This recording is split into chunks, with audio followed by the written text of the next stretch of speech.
ভাই, বলতেছেন যৌনকর্মী যে জায়গাগুলো আছে, আস্তানাগুলো আছে, এগুলো সব তুলে দিবেন। যৌনকর্মী থাকতে পারবে না বাংলাদেশের মধ্যে। এটি ভাই একদিনে সম্ভব না।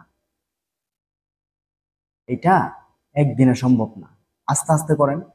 একবারে তুলে দিলে পরে এই মানুষগুলা কি করে খাবে?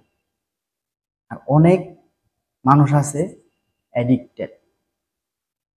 এগুলাতে আমাদের উপরে এফেক্ট করবে, আমাদের উপরে পড়বে এগুলো এসে। মা বোন ভালোভাবে মনে করেন যে আপনার রাস্তাঘাটে চলতে পারবে না। তার জন্যই বলি আস্তে আস্তে করেন। এটি আস্তে আস্তে আস্তে আস্তে আস্তে আস্তে ধাপ বাই ধাপ। আস্তে আস্তে আজ থেকে এক জায়গায় করলেন, কালকে যে আরেক জায়গায় করলেন, পরশু যে আরেক জায়গায় করলেন। আস্তে আস্তে করেন। একবারে যখন সব যদি তুলে দেন, তাহলে দেখা যাইব যে দেশের মধ্যে সমস্যা হইব। সমস্যা বলতে কি, অ্যাডিক্টেড আছে কিছু, অ্যাডিক্টেড কিছু অ্যাডিক্টেড লোক আছে যারা ওগুলাতে যায়। এরা যখন না যাইতে পারবো, তখন মাথার চেঞ্জ কাজ করবে না। তখন দেখা যাবে কি, রাস্তাঘাটে আমাদের মা বোনের উপর ঝাঁপাই পড়বে।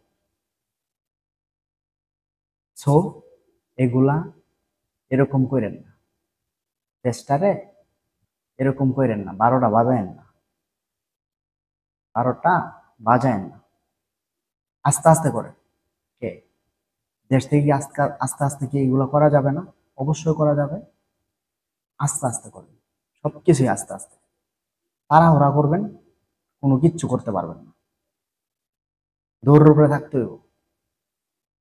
যদি তাড়াহুড়া করেন, সবকিছুই তাড়াহুড়া করেন যে না একবারে সব খাই ফেলাইবেন, তাহলে দৌড়ের উপরে থাকতে হইব। তাহলে আর এই দেশে থাকতে পারবেন না, বাংলাদেশে থাকতে পারবেন না। থাকতে হইব কই জানেন? এই চৌথ আসমানে, মানে উপরে, 4 আসমান উপরে। তো আস্তে আস্তে করেন, যে কোনো জিনিসই করবেন আস্তে আস্তে করবেন।